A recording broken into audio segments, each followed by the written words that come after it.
Coming up next on Arizona Horizon, hear from two Valley residents who were in Paris during last week's attacks.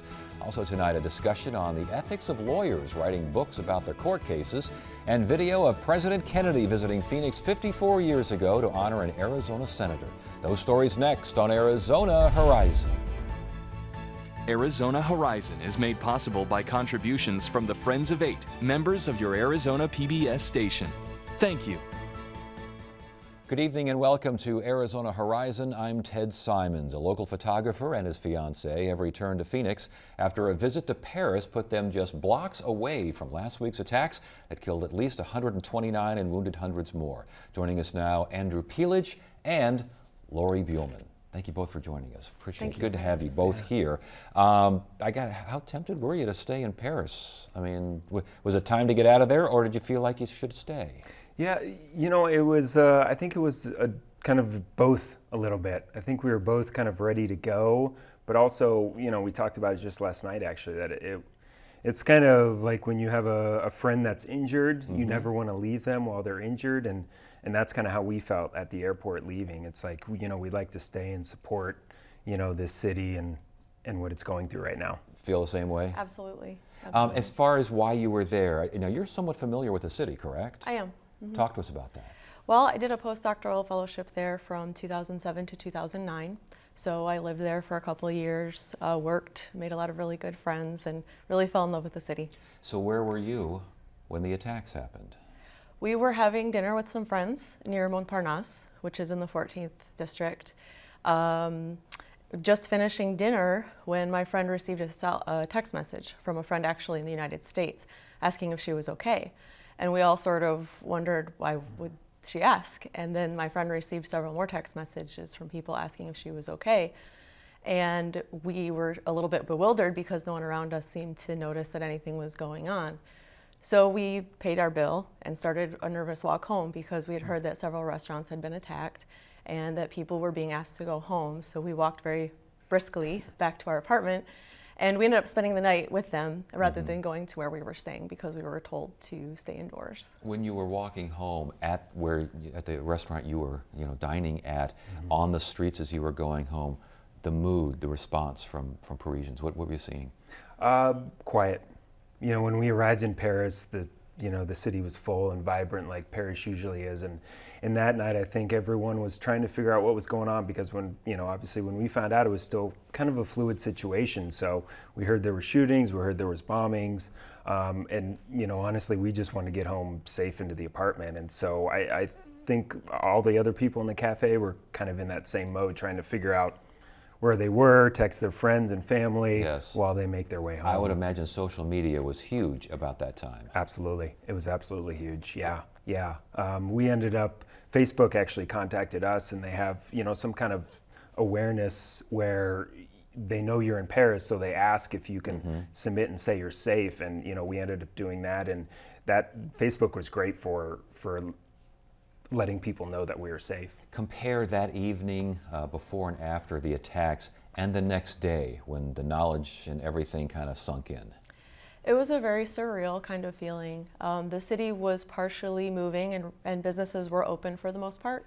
The streets were not very heavily populated. There were people walking around. All the metro lines were open. Some of the stations were closed, but for the most part they were running. So we took the metro home the next morning. It was heavy, and I think it felt like everyone was in a state of shock. Indeed, we have some photographs here that you guys took of the next day. It sounds like, and it looks like, I would imagine lots of folks in a daze and looking for some way to remember and some way to honor those, the lives that were lost.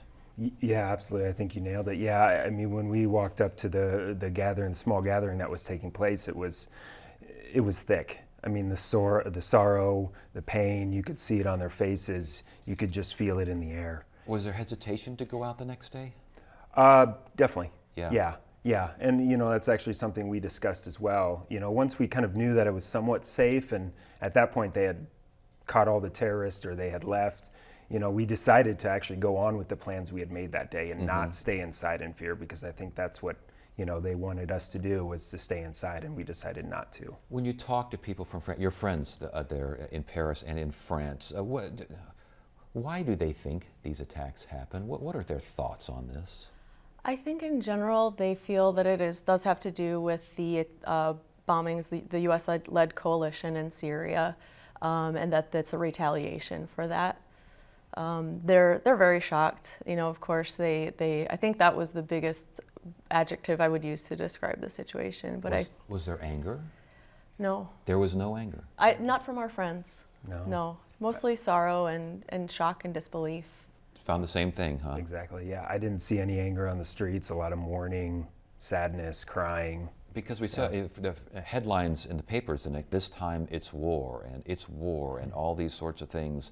I mean, we're seeing that in newspapers, but the average person in France and on the streets of Paris, were they even ready for that kind of talk or that kind of thought yet? I don't think so. I think the president came out strong, like he probably should have been, on the TV, and we watched that live that night when it was happening, but I didn't really get that impression from the people on the street and how they were acting, or our friends that are locals in France. Was there any tension before this happened? The Charlie Hebdo attacks weren't that long ago, and those were, at the time, they were unthinkable. Do people even talk about that? Did they mention that? Did they refer to that? They did. And there they referred to it as what happened in January. Yeah. And I heard my friend say it a few times, and it's like what happened in January. There were a couple of references to that. So with all this in mind, are you hesitant at all to go back to Paris? No. How come? I still feel the city's very safe. It's a wonderful, wonderful city with wonderful people. I have very good friends there. Andrew and I both have very good friends there. I hope to go back next year. What do you think? A little bit hesitant to go back? Not at all. Not at all. It's a beautiful city. The people are beautiful. Again, I think that's what these terrorists want us to do, is be fearful, and I think we need to do the exact opposite and continue living our lives. Considering you were there, last question for both of you, considering you were there, considering the impact of what happened, does the world seem a little different to you now? I think in the city of Paris, maybe yes. I think they're still trying to deal with it and figure out, how they're going to move forward. That's about. Yeah. Have things changed? I think it's too early to tell for us. We left Sunday, but I think what is coming, and it was a little bit reminiscent of 9/11, with the "this is an act of war" rhetoric from the president. I imagine that things like music venues and sports stadiums will have a lot more security than they had before, just like we saw after 9/11. So I think there will be increases in security. There was also talk of passing laws that would invade privacy, personal privacy, just like we saw here after 9/11 as well. So I think those things will change in France. All right. Well, it's good to have you both here. Thank you so much. Thank you. Thanks for Good to having have you us. both back safe as well. Yeah. Thank you so much for joining us. Thank you. Thank you.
Both the prosecutor and a defense attorney who worked on the Jodi Arias murder trial have written books about the high-profile case, and here now to talk about the propriety of such endeavors is Linda Sheely, a lawyer who specializes in attorney ethics. Welcome to Arizona Horizon. Thank you for having me. Thank you for being here. We do appreciate this. Attorneys writing tell-all cases, books of cases that they're involved in. What are your thoughts on that? Well, as somebody who advises lawyers so that they don't violate any of the rules, we have very specific ethics rules that govern our behavior. And in order to write a tell-all book, the very first thing would have to be client permission. Because even if a lawyer appears in court, even if a lawyer appears on TV representing a client, they still need client consent.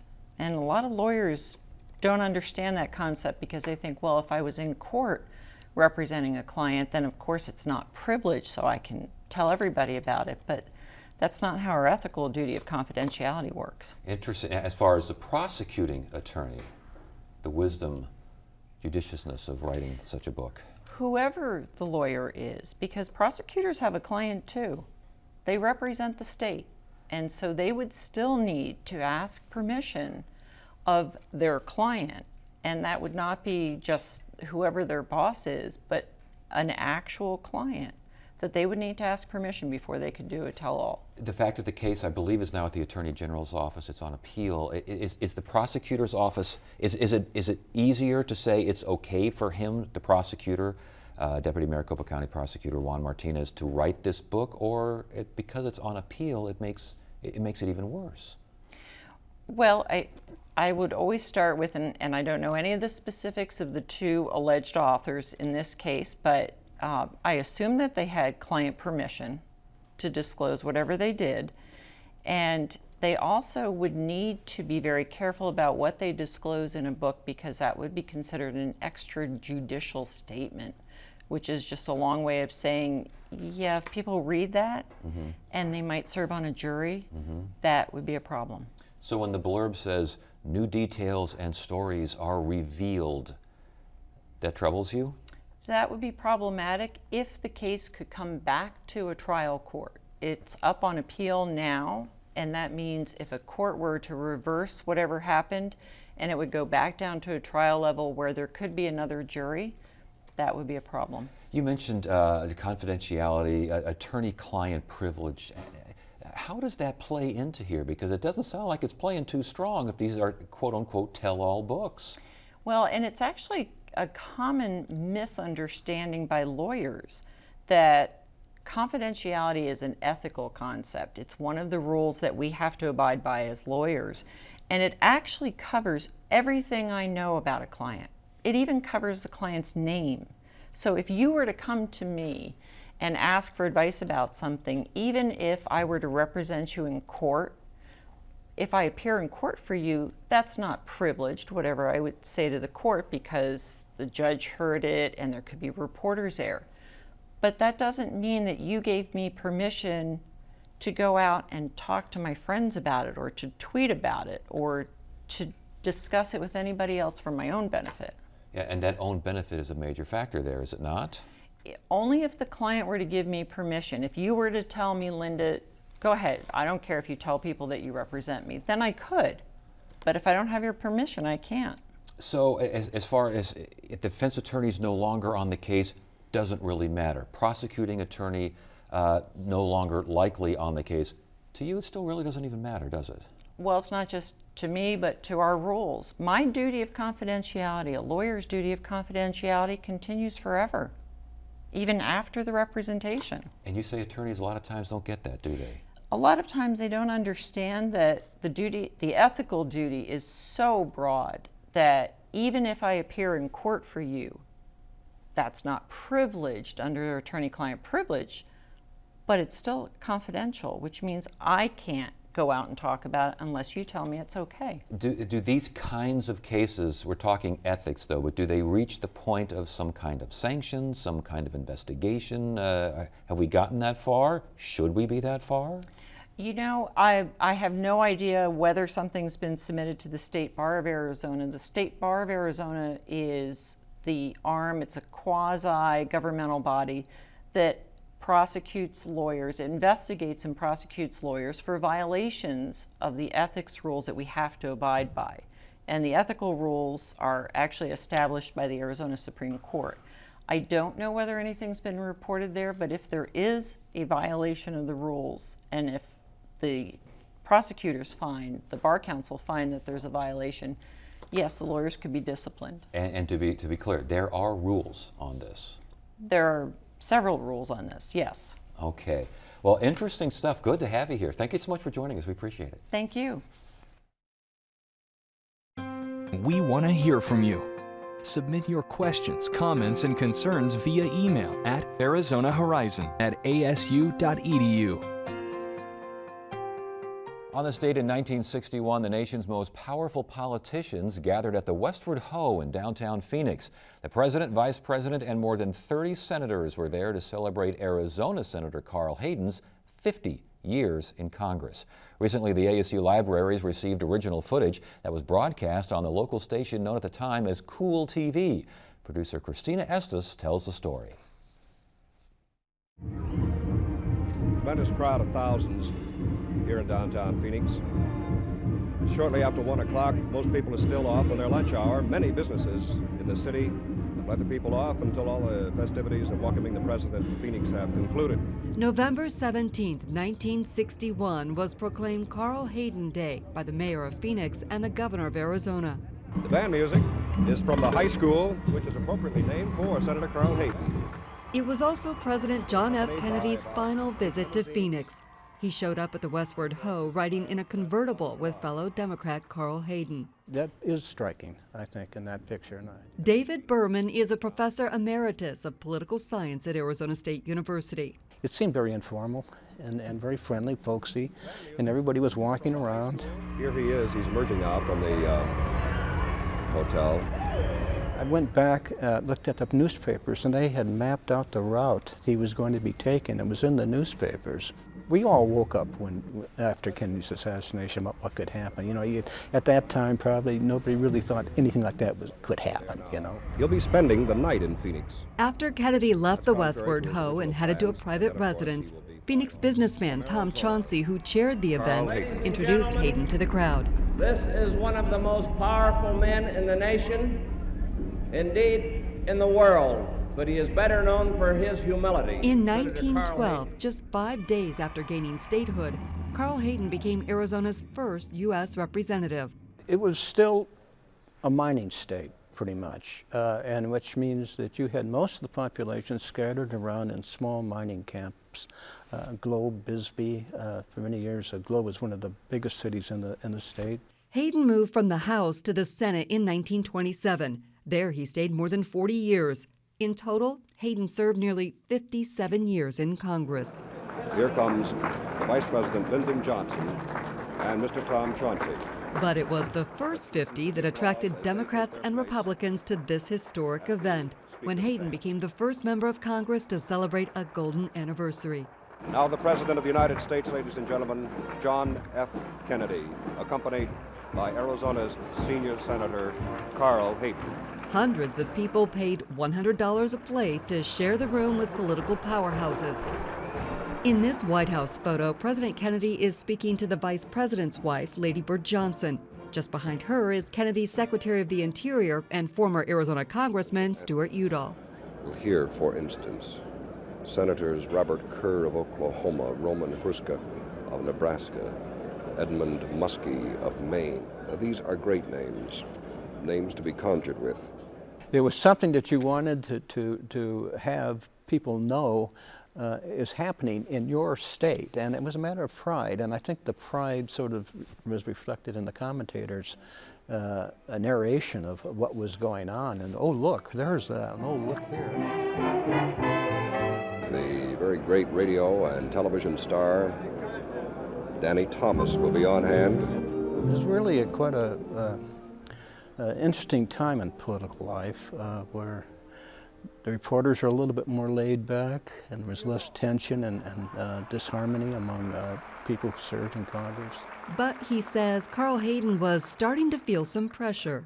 You know, he was known as the silent senator, and I think he was silent, too silent and silent for too long. People didn't know who he was. When he came in to the 50s and 60s, there were so many new people here that didn't know Hayden, and they didn't know much about his record. Berman thinks the event helped secure Hayden's re-election. While the spotlight was mostly on Democrats, at least one Republican made it to the podium, Arizona Governor Paul Fannin. When Carl Hayden went to Congress, our state's population was only 204,354. Our population today is approximately 1,375,000. Over the years, his legislative acumen and his great depth of understanding of problems facing the western states has immeasurably contributed to the phenomenal growth that Arizona and the western states have enjoyed. Senator Hayden, you will note that many of your colleagues have traveled great distances to be here. Of course, Senator Hayden, they wanted to pay tribute to you. But frankness compels me to say, Senator, I think there was also another motive. They heard that Carl Hayden was going to make a speech. Someone once told me that the best way to keep the atomic bomb secret was to tell Carl Hayden. During the dinner, Hayden explained how he came to develop his oratorical approach in Congress. I'd been there about 3 months. When I first addressed the House, it was in support of an amendment to appropriate more money to fight forest fires. We had a bad fire up around Flagstaff, so I chipped in my 2 bits worth. I sat down beside Uncle Bob Talbot of Maryland. He and Major Stedman were the 2 surviving members of the Congress at that time who had served in the Confederate Army during the war between the states. Uncle Bob then said to me, "Well, young man, you just couldn't hold it. You just had to talk."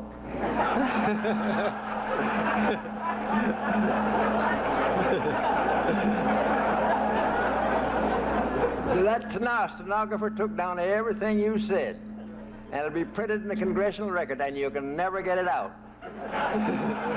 Hayden often described himself as a workhorse, not a show horse, something he suggested years later to a new colleague from Massachusetts.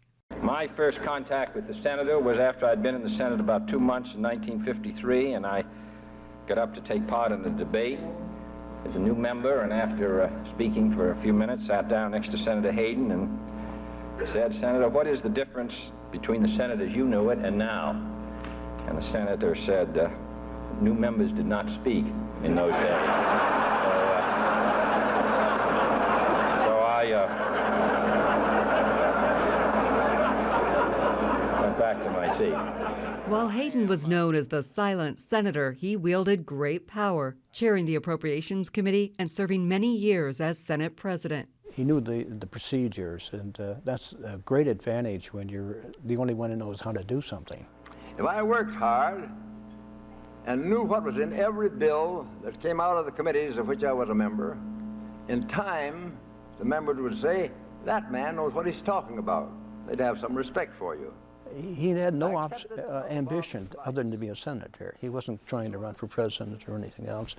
And I think that sort of disarmed people who might have trouble with him, because he really wasn't a threat, and he could help them a great deal. So, and he did help them, so that he was able to build those friendships across party lines very often. Hayden played a key role in promoting the federal highway system, reportedly telling President Roosevelt Arizona had 2 things people would drive thousands of miles to see: the Grand Canyon and the Petrified Forest, and they couldn't get there without roads.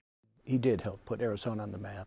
Hayden pushed a lot of bills dealing with public lands, mining, and reclamation, but he often said his proudest achievement was getting Congress to approve the Central Arizona Project, known as the CAP. The network of canals and pumping stations deliver Colorado River water to Phoenix and Tucson. 62, following that dinner, he was reelected, and then the CAP came through after that. If he hadn't been reelected, who knows what would have happened? Because he had a tough fight in Congress with California and some of the other states in the river basin, the Colorado River Basin. And he, Arizona had virtually no clout at all compared to California. And he did some filibusters, and Senator Ashurst was another one who helped him. But they were really had a tough struggle to get that project through, given our lack of might compared to what California had going for it. This state has benefited year after year by the constant care and attention which Senator Hayden has given to the development of Arizona and the Southwest. Very few sections of our country have required wider and wiser federal programs for its development than the state of Arizona, this city, Tucson, and the rest. I think you can make the argument that a lot of the spending he supported in Arizona and the West, reclamation, dams, was not wasteful. At least contributed greatly to the economies of those states. I can think of no greater tribute to him than that once made by little 8-year-old Arizona schoolgirl. She was asked in a school exam to name the 3 great branches of American government. And she wrote on her paper, with wisdom beyond her years, the President, the superb court, and Senator Carl Hayden. The ASU libraries have made the original video available to anyone for downloading and viewing. You can find the Carl Hayden dinner at the Archives website. That's repository.asu.edu. That's it for now. I'm Ted Simons. Thank you so much for joining us. You have a great evening.